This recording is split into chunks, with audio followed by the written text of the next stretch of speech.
سلطان محمد غزنوی اور ایاز کا قصہ۔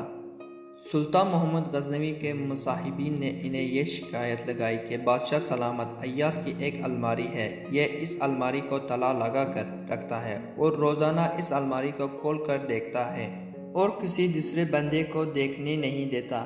ہمارا خیال ہے کہ اس نے آپ کے خزانے کے قیمتی ہیرے اور موتی اس کے اندر چھپا کر رکھے ہوئے ہیں، آپ ذرا اس کی تلاشی لیجئے۔ جب بادشاہ کو یہ شکایت لگائی گئی تو بادشاہ سلامت نے اسی وقت ایاز کو بلوایا اور کہا، ایاز کیا تمہاری الماری ہے؟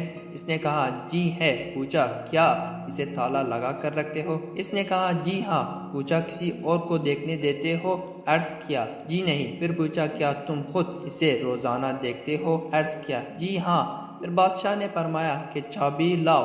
ایاز نے چابی دے دی۔ بادشاہ نے کسی بندے کو بھیجا کہ جاؤ اس الماری میں جو کچھ موجود ہے وہ لا کر یہاں سب کے سامنے پیش کر دو۔ وہ ہنستے بڑے خوش ہوئے کہ دیکھو اب اس کی حقیقت کھل جائے گی، جب اس کی چوری کا سامان سامنے آئے گا تو بادشاہ ابھی اس کو یہاں سے دھکے دے کر نکال دے گا۔ اللہ کی شان کہ جب وہ بندہ واپس آیا تو اس نے آ کر بادشاہ کے سامنے 3 چیزیں رکھ دی، ایک پرانا جوتا اور پرانا تہبند اور ایک پرانا کرتا۔ بادشاہ نے پوچھا اس میں کچھ اور نہیں تھا؟ اس نے کہا جی نہیں، یہی کچھ تھا۔ بادشاہ نے کہا ایاز اس میں تو کوئی ایسی قیمتی چیز نہیں ہے جسے تم تالے میں بند کر کے رکھو اور کسی دوسرے کو دیکھنے بھی دو، اور کوئی ایسی چیز بھی نہیں کہ جسے تم روزانہ آ کر چیک کرو کہ ٹھیک ہے یا نہیں۔ اس نے کہا بادشاہ سلامت بات یہ ہے کہ میری نزدیک یہ بہت قیمتی ہے۔ بادشاہ نے پوچھا بھائی وہ کیسے؟ اس نے کہا بادشاہ سلامت وہ اس لیے کہ جب میں آپ کے دربار میں پہلی مرتبہ آیا تھا تو یہ جوتے پہنے ہوئے